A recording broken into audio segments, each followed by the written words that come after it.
सुप्रभात में आज कक्षा 11 के बच्चों के लिए सर्वोदय साइंस कॉलेज से हिंदी काव्य प्रथम पाठ साखी, रचयिता संत कबीर साहब, भक्तिकाल के प्रमुख संत कवि, निर्गुण काव्य धारा के आपको 6 दोहे पढ़ा दिए गए हैं 3 दिन में।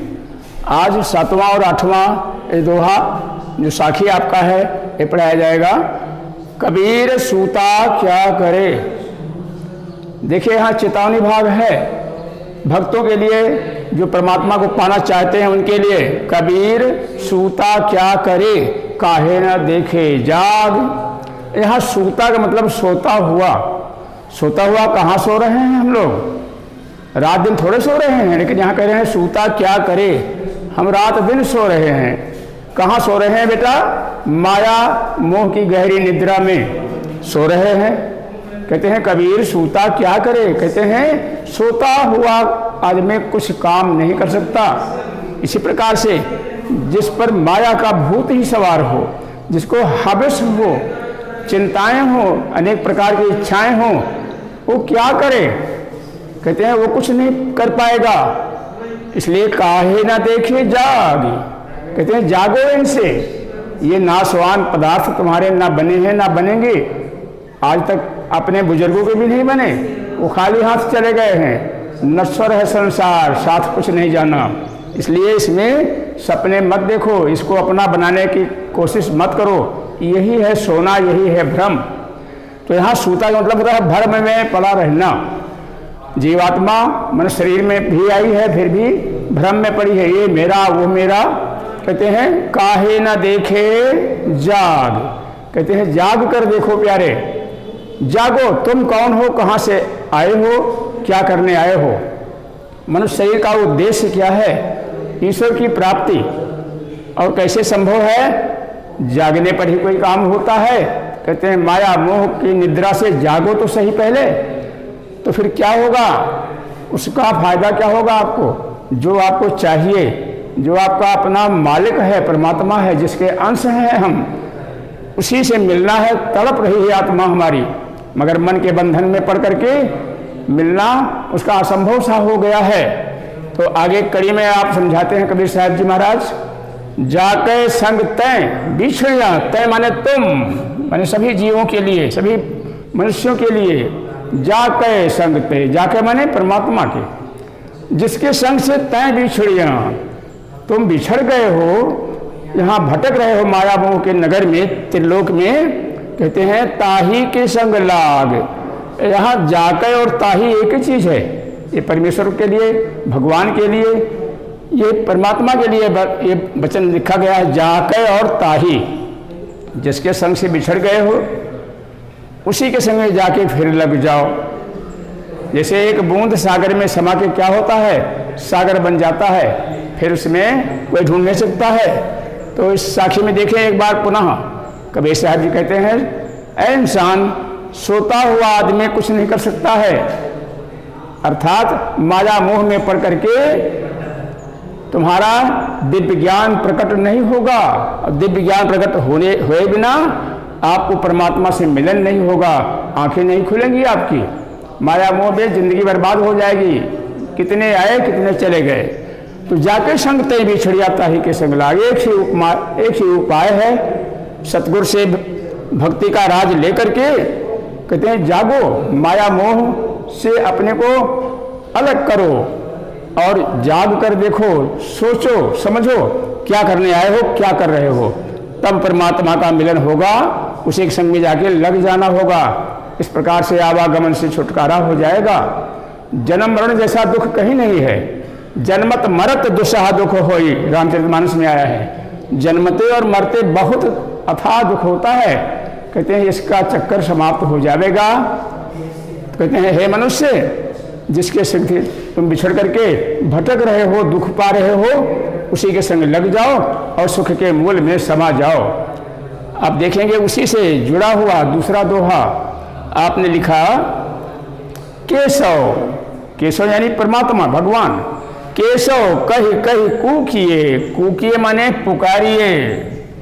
बिना विरह के, बिना तड़प के प्रेम नहीं जागृत होता। सच्चा प्रेम।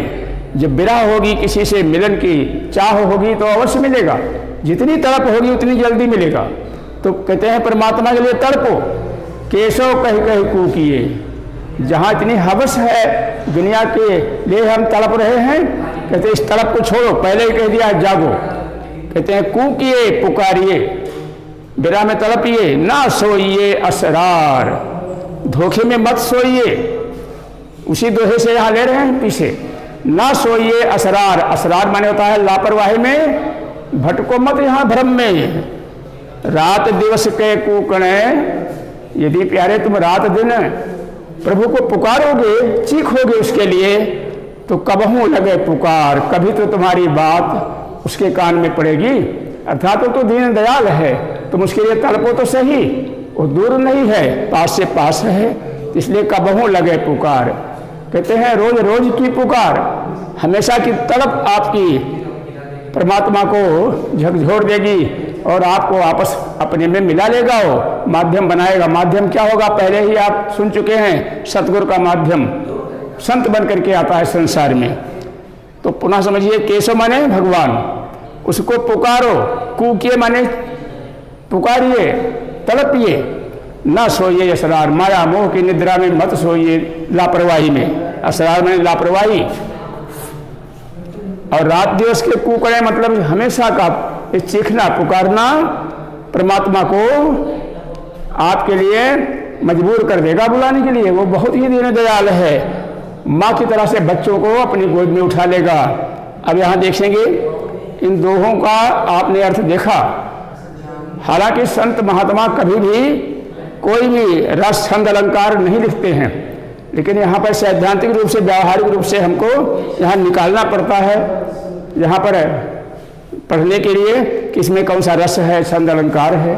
कभी लोग तो लिखते हैं मगर संत नहीं लिखते, कभी भी रचना करते हैं समझाने के लिए केवल। फिर भी आप देखें काव्य सौंदर्य में आपके क्या आया है, रस कौन सा बेटा, यहाँ शांत रस है, दोनों दोहों में शांत रस। तो यहाँ देखिए शांत रस है, दोनों साक्षियों में शांत रस। अलंकार देखेंगे, अलंकार में अनुप्रास आया है, मुख्य रूप से अनुप्रास। अलंकार और कई हैं मगर जो मुख्य होगा उसी को लिखना है। कबहू लगे पुकार जैसे लिखा गया है यहाँ, ना सोइए सरार। यहाँ फिर देखेंगे कबीर सूता क्या करे, यहाँ पर अनुप्रास का प्रयोग किया गया है।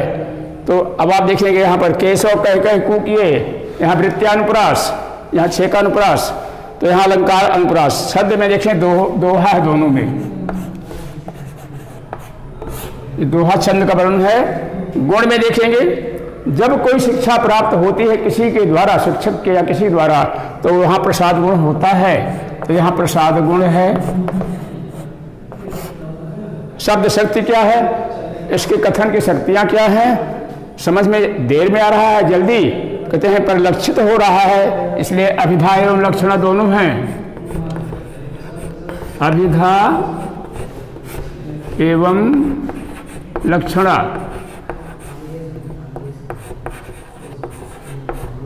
ये दोनों शब्द शक्तियां हैं। अब विशेष में देखेंगे, विशेष में क्या है। पहले दोहे में कबीर साहब की ही साखी है पहले दोहे की, इसी का उदाहरण दिया जाएगा विशेष का। देखिए यहाँ पर कस्तूरी कुंडली बस है, कस्तूरी कुंडली, कुंडल माने होता है नाभि, बसे मृग ढूंढे बनमाही, मृग ढूंढे बनमाही, ये पहले दोहे में। विशेष में कस्तूरी कहाँ रहती है, नाभि में मृग की, मगर लोग कहाँ ढूंढता है मृग, वन में ढूंढता है। ऐसे कहते हैं सूता क्या करे, काहे न देखे जाग, जाके सकते बिछड़िया ताही के संग लाग। कहते हैं कुंडली में ही तुम्हारी नाभि में कस्तूरी है मृग की तरह, ऐसे तुम्हारे अंदर ही परमात्मा है, बाहर कहाँ ढूंढ रहे हो। दूसरे में देखिए केशव कहीं कहीं कूकिए ना सोइए सरार, इसका क्या उदाहरण दिया तुलसीदास जी ने, दिया हुआ है कबहू का दीन दयाल के भनक पड़ेगी कान। ये दूसरे दोहे में, ये सातवें का है, आठवें का ये है। कबहू कै दीन दयाल के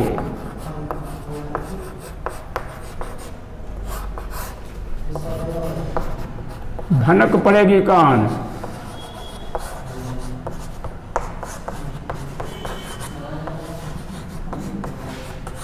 अब यहाँ देखेंगे विशेष का अर्थ होता है उस जैसा और किसी ने लिखा है और कहीं लिखा गया है। तो आपको उदाहरण दिया गया है, कस्तूरी कुंडल बसे मृग ढूंढे बनमाए, ऐसे घट घट राम दुनिया देखे ना है। ऐसे मेल खा रहा है, इसे कौन मेल खा रहा है? कबहू के दीन दयाल के भनक पड़ेगी कान। तो आज आपके लिए दोनों साखियाँ समझा दी गई बेटा, इसको तसल्ली से प्रेम के साथ पढ़िए। इसको समझ में कम आए तो इसको लिख लीजिए। अच्छे बच्चे वो हैं जो सुन करके ही सीख लेते हैं, कंठस्थ कर लेते हैं। इसको समझ में आएगा तभी जब आप इसको लिख लीजिए और अच्छी प्रकार से इसको अपने अंदर में उतार लीजिए, अंतःकरण में, और आपके लिए फिर कल दोहा दो लिया जाएगा। धन्यवाद आपको।